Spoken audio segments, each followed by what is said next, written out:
This is the Greg Bedard Patriots Podcast with Nick Cattles. What's going on, everybody? John Zannis, Greg Bedard here. We're kicking off our Patriots post-game coverage. We're going to get Taylor Kyles and Mike Cadlick joining us in just a little bit as the Patriots improve to 11-2 heading into the bye. Greg, who would have thunk it, with a 33-15 victory over the New York Giants at Gillette Stadium. Real quick, we want to let you know this show, as always, is brought to you by our pals over at Prize Picks. Download the Prize Picks app. Use code CLNS. Get 50 in your lineups after you play your first $5 lineups.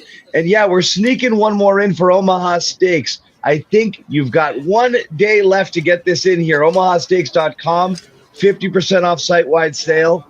Patriots at checkout get $35 off your order. Greg, let's start off with this one. Right out of the gate, this game, a lot of people, I think yourself included, some people had this as a possible loss. Some people thought this would be sneaky competitive. Patriots it's a long way to go without having a bye, to wait this long. Tired, maybe starting to kind of, injuries starting to mount up. This felt like a game where maybe things could get away from them. And almost right out of the gate, it was so clear how ready they were to play. Like, again, I don't know what it was like there. You could, on the television at home, you could hear the hits. And it's not just the big ones from Christian Ellis when he smacks Jackson Dart and then Gunnar Olszewski. Just the whole way, you could see the Patriots came out with like urgency, purpose, and physicality in this game, it felt like. Yeah, it was really unbelievable, John. I don't know what Mike Vrabel said to these guys, and he didn't really reveal when he was asked about it in the post-game press conference. But it was obvious there was some sort of motivation this week because look, it's not to say that last week against Cincinnati they were, bad or anything like that, but this was just a different level of urgency, energy, physicality. It was really unbelievable, and a credit to the coaches and also the players. Going into this, they didn't really talk about it on the telecast. No one's really talked about it, but the Giants also, they're going into their bye week as well. And you just wondered, would this be a case of at least one of these teams sort of like, looking ahead to Cancun or being someplace warm, and you didn't know which way it was going to go. You thought the Patriots last week against Cincinnati looked like they were on fumes a bit, dealing with the obvious injury issues up front on the offensive line.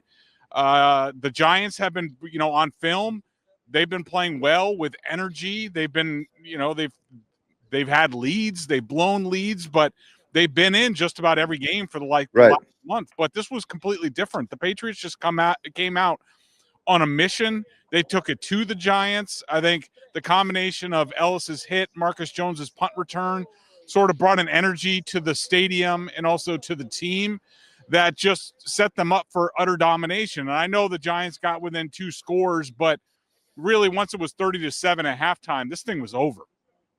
Yeah, and again, it's really almost hard to look at. I mean, we can nitpick some things that you saw in the second half, annoyingly close, allowing it to be a 2-score game there, not, going for that kill shot. But really, everything happened there in the first half, and so much of it had to do with the overall preparedness of the Patriots, and then just Giants' ineptitude and a bunch of confusing. What's going on behind you guys? Oh, sorry. I'm hearing a lot of sound kicking up. Giants' ineptitude, not going for it on 4th down, giving the Patriots the ball back. But and you wrote about it, Greg. But a certain turning point there, that weird field goal situation that I still don't understand what happened. I've never seen anything like that in my life. I mean, that's like my golf game. Like, I mean, to come up that short of the ball as he did there at 17-7, the Patriots turn it around, and Maye throws one of his, a patented deep ball to Kyle Williams. There goes 24-7, and the game was pretty much over at that point. But just assessing, and you look at Drake Maye overall. Again, he falls short of that 300-yard game, which is amazing that he leads the league in passing without a single 300-yard game. But 202 or whatever it was yards in that first half, wildly efficient, didn't put the ball in harm's way, was smart, good job manipulating the pocket. Just talk about his overall performance tonight. Yeah, I thought it was outstanding again. I mean, every time you look at this kid, you're like, all right, well, maybe, he probably didn't play, great against the Bengals.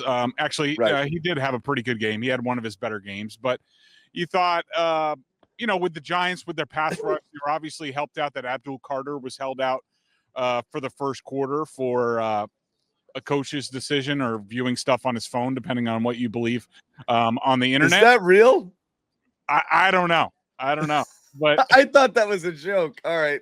I thought it was a joke too. That's why, I didn't retweet it before the game, and then all of a sudden he was out for the first quarter. So, who knows? Abdul Carter was a guy that I've been saying back. I heard a lot of things about him at the Senior Bowl last year, about a lot of character red flags with that guy. But anyways, you thought with their pass rush, they still have Brian Burns. Dexter Lawrence was back in the middle, even though I didn't notice him at all in this game.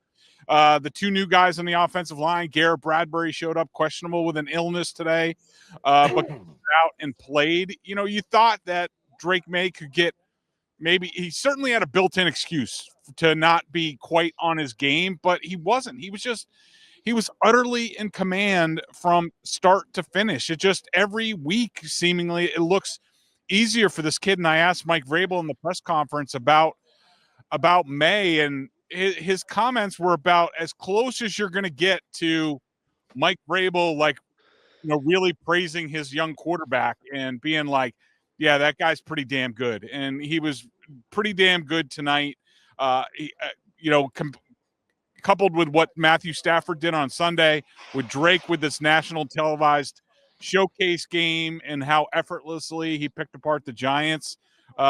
He seems to definitely be the MVP frontrunner with 4 games to go, and the sky's the limits for this kid. It is interesting because we talk about it all the time. It almost gets boring because we're saying the same things kind of week in, week out, even on the broadcast. And again, you figure national television televised game, maybe, there'd be this is kind of our first look at this guy and wow, he's good. But you keep saying the same things over and over again. And the two things that stand out the most when assessing Drake Maye's performance are everything is slow he makes difficult things look really easy. Yep. And so it almost comes off as unimpressive because he's not Caleb Williams out there just freaking out and dancing around and doing these crazy things and then throwing 100 miles an hour, into tight windows. It's just easy, and everything seems to move really slowly for him. And this was another example of it. When there was pressure, he manipulated the pocket, was able to step up in it. It seemed that he chose his spots wisely when he would run. Completely the opposite of what we saw from Jackson Dart, who's consistently putting himself in harm's way. But again, it's like the analysis from everybody who's calling a game, and a lot of these guys seeing him for the first time, it's like he's playing like a guy way beyond his years, more like a 7 or 8 year veteran as opposed to a guy in his second season. So it is still amazing because again, progress isn't necessarily linear, but you really do feel like you're just barely scratching the surface of what he's able to do right now. Yeah, absolutely. I mean, and what's amazing is that just think back where we were 13 weeks ago or 14 weeks ago after the week 1 game where he looked, really skittish and sped up and uncomfortable. And, I remember some people, on Twitter saying to me, he's not the guy, or, we might have to go back into the draft, or, the too much on his plate, and Josh McDaniels isn't the right fit for him and all that stuff. And now you look at him and he looks like he's been in this system for 5 years. He makes it look easy. And this stuff is not easy. Even what was really impressive to me, especially down the stretch, sort of in the second half, where the Giants were getting a little bit more desperate. They're sending pressure. There's unblocked guys. Drake has to understand that in this system. He understood it. He was getting rid of the ball, often with completions, not taking a big hit. This stuff just isn't. He makes it look normal and easy, and it's not. And to think that he's there not even a year into this system is just it's really mind-boggling. It blows me away. It's hard to quantify it every week, but it's just it is like the same. You want to say it's the same thing, but he gets better in different ways every single week. And I think how he's handling pressure. There were some free rushers against the Bengals that gave them difficulties. He took some shots, took some quarterback hits, but of course he goes into the film, makes the corrections, and then he comes out and the same thing happens in this game and he avoids it. So just, kudos to him, Josh McDaniels, Ashton Davis, all those guys. And also, I'm sure we'll talk about it, but just, the plan and the execution with Vidarian Lowe and Ben Brown out there was just top notch. It really was. Yeah. So, and that's where I was going to go next. The protection was outrageously good, considering what you had to deal with right now. And again, everyone watching the game probably knows, but you're without Will Campbell, you're without Jared Wilson, and then Garrett Bradbury pops up on the injury report. They have to elevate a practice squad player, so you don't know what kind of game you're going to get out of him. They held up extremely well, particularly on the interior. Do you remember hearing Vidarian Lowe's name called a single time in this one? No, and the thing is that there was a pressure early where Maye got outside the pocket and just threw it away, which you're seeing. He slid down inbounds to keep the clock running towards the end, ran out of bounds a couple times, picked up a first down, throws that ball away. Again, areas where he's getting better.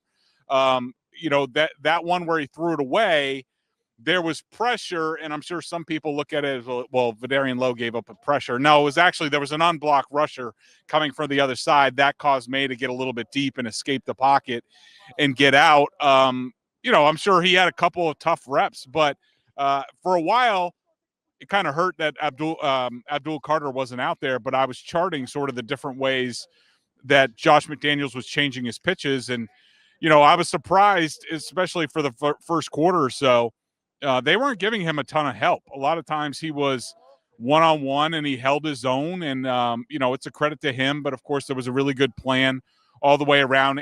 They lined up a tight end on his side a lot, not often in the protection, but just to make Brian Burns get outside a little bit more. It was all very effective, and, the Patriots just kept rolling. You mean Abdul Carter and all of his 0.5 sacks on the season weren't out there? Hey, come on. He's had a lot of pressure and a pretty good pressure rate this year. He's actually I think he was fourth.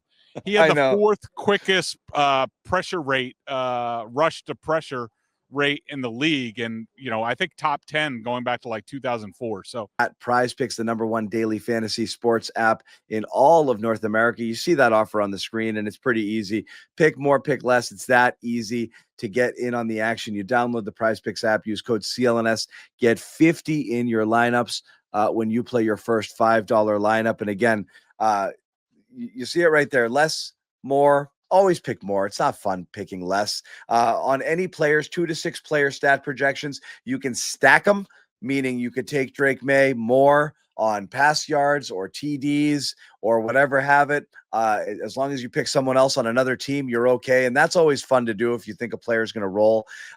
Mix and match sports doesn't really matter. I like to focus in on one game or one block of games, 1 o'clocks, 4 o'clocks, but it doesn't matter. Basketball, hockey, whatever you want to do. Lots of cool things on the site as well, like free squares that you can insert into your lineups and give you much better chance to make your money. So once again, you see it on the screen.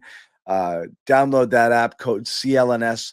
Get 50 in your lineups when you play your first $5 lineup. In addition to all of that, you do have flex play. You can cash out early with an imperfect lineup. You get injury reboots. Somebody gets hurt in the first half of a game.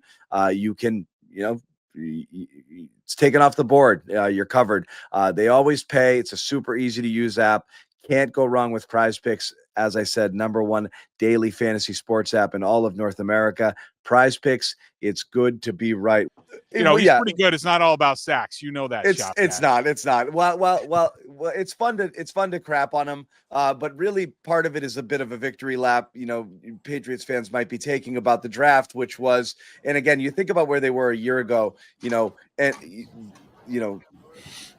giving up the potential #1 overall pick. This is where they were less than 1 year ago. And everything that entailed, losing the ability to trade out of that spot and whatever you could get off of it.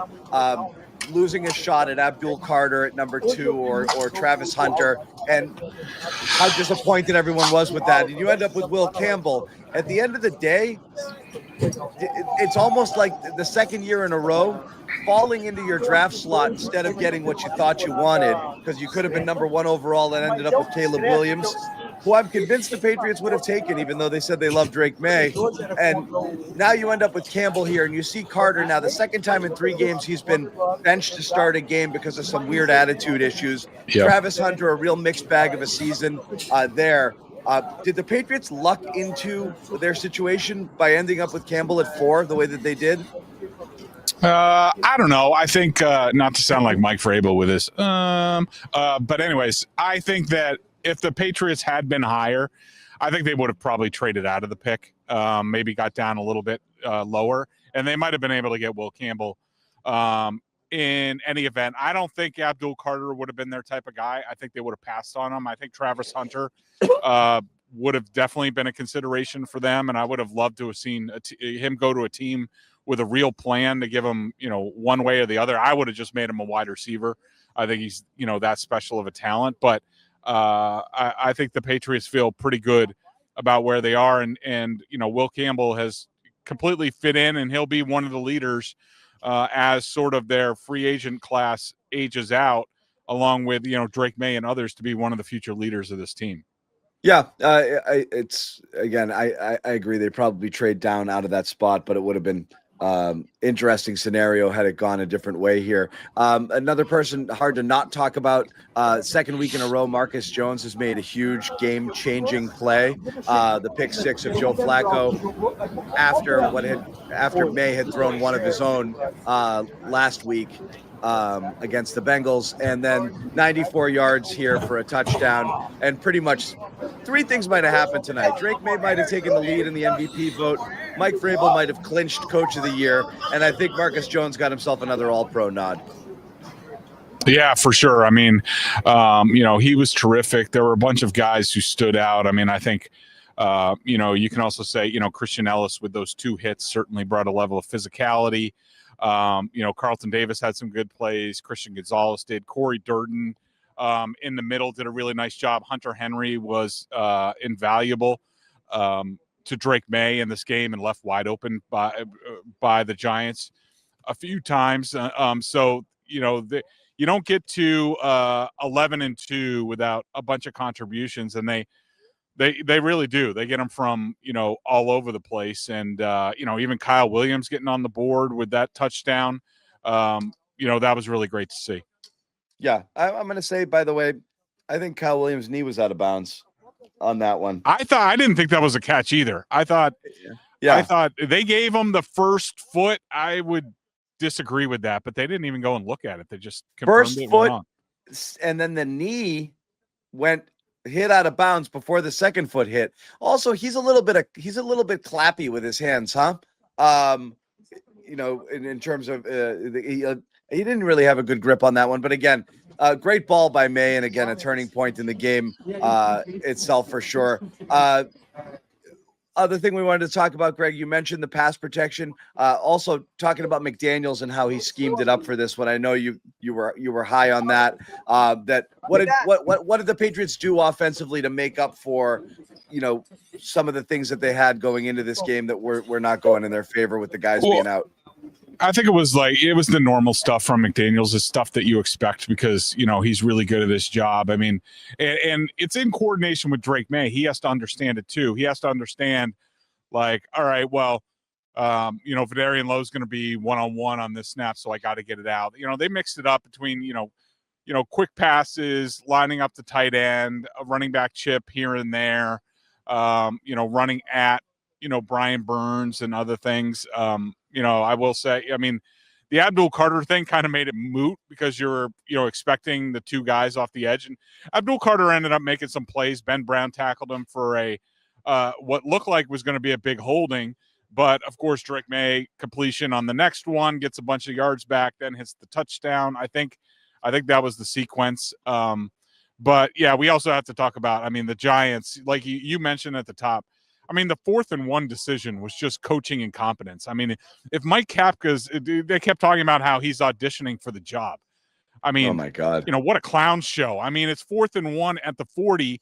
You have a chance before halftime to do something. You get the ball to start, even if you get a field goal there, and then you get the ball to start the second half, like you can make it a game again. And to do that, and then they come out on the first drive of the third quarter and go for it on 4th and 6 and don't get it. So and then with 8 minutes left, granted they're deep in their own territory, they don't go for it on 4th and 8. Like, I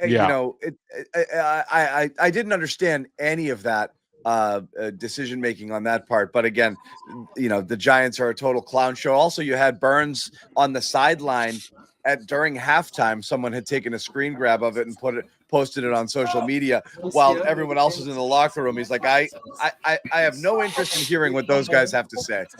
So it's a total clown show over there. I guess the biggest story that's going to come out of this, and we ask ourselves every single week here, is, the Patriots keep winning, and it's impossible to ignore how bad the competition is. So it's really hard to gauge, well, who are they and how good are they? But you look around the rest of the league, particularly the AFC, even you mentioned the Rams stumbled to Carolina, who the Patriots thrashed.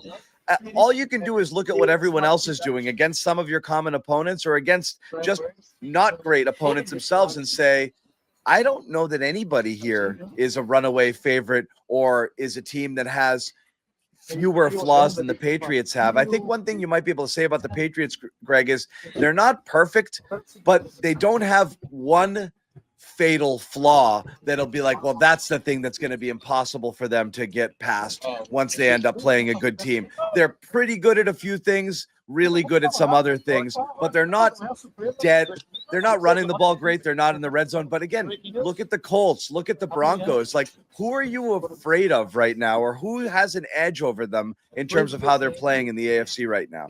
Yeah, nobody. Everybody has flaws. I think the Patriots have a big advantage where I think their coaching staff is able to minimize any flaws. I mean, look, they're not perfect, and if they do eventually lose, it's going to be things like not cashing in the red zone and goal to goal, and leaking a little bit in the running game, and not being good in the red zone defensively. Maybe turnovers rear their ugly head. Somebody with the ability to play man coverage against them and sort of smother the wide receivers while keeping, Maye in the pocket. It's those types of things. But yeah, you're right. I mean, the Patriots have as good a chance as anybody. You might say their coaching, gives them a leg up. But a lot of our answers, or answers to questions that we have about this team and their standing, and they haven't been tested. They have Buffalo and Baltimore coming out of the bye week. And, those are going to be tough spots. The Bills are going to come ready to play.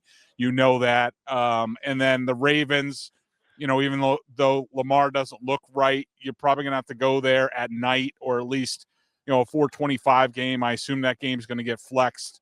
And so that's going to be, the Ravens need to win a lot of games to make the playoffs. So those are going to be great tests. And so we're going to get a lot of answers. You're right. I mean, the good thing is that I think the Patriots, we talked about the Giants being spunky over the last month, but it's your job to make a 2-10 team look 2-10. And the Patriots came out, jumped on them, sort of took the life out of the Giants, and then it was pretty much over from there on out. Well, looking at the playoff picture, and again, I am curious your thoughts. The teams at the top here, and again, Baltimore is hanging on to the last division lead. Are you expecting when it gets to the playoffs that the cream is going to rise to the top? And again, we don't know if the Chiefs are going to make it, but if you're looking at this, and I've got it up on the screen, the Patriots, Denver, Jacksonville in there. Indianapolis now falls, into the wild card slot before they were, leading that division. Of those teams, you got the Chargers, but they've got some problems too all over the offensive line. Do you think it's going to be the old guard that's going to present the biggest challenge, and that would be Baltimore, Buffalo, and Kansas City, as still the toughest teams that the Patriots not only will face the rest of the regular season that they might encounter in the playoffs? I mean, it depends where you play Denver. I mean, Denver and Houston, those defenses are going to make pretty much any game you play against them a rock fight. So it's going to come down to, a handful of big plays. Who's going to make it? I don't have a ton of confidence in Stroud. Also Bo Nix. But I'm not, I've seen too much in this league to to rule out the Chiefs, and the Ravens from making a real run at this thing. All right. Well, I hate to ask this 11-2 going into the bye, and another impressive win tonight, but anything you didn't like tonight, Greg? Behringer shanked a punt. I didn't like that. Yep. I thought Trayvon Henderson until that last drive where he got a couple of big runs. I didn't think it was very good. At one point, he had 10 touchers for 46 yards, and he got running blown into up in people. Pass protection. Yeah. He was running into people again. He got tossed aside in pass protection that led to a sack of Drake Maye. There were a couple. Ben Brown's holding penalty. Not a whole lot. Not a whole lot. Yeah, not a whole lot. And they not able to score on that first drive with the red zone. Again, slightly annoying, but again, it's not the end of the world. Not a whole lot to like today. Patriots roll 33-15 over the New York Giants, improved to 11-2. We're going to let Greg go. We want to let you guys know before we do, make sure you subscribe to Greg's podcast, the Greg Bedard Patriots podcast. You can find that right here on the CLNS Media Network, but also subscribe to Boston Sports Journal, $7 a month or $50 for the entire year. Best Boston sports coverage in town. Make sure you subscribe to that today. Mike Giardi, Greg Bedard covering the Patriots for you. So please check that out. $7 a month or $50 a year. Greg, thanks a lot. We're going to say bye to you, and we're going to bring on Taylor and Mike in just a second. Sounds good. Thanks.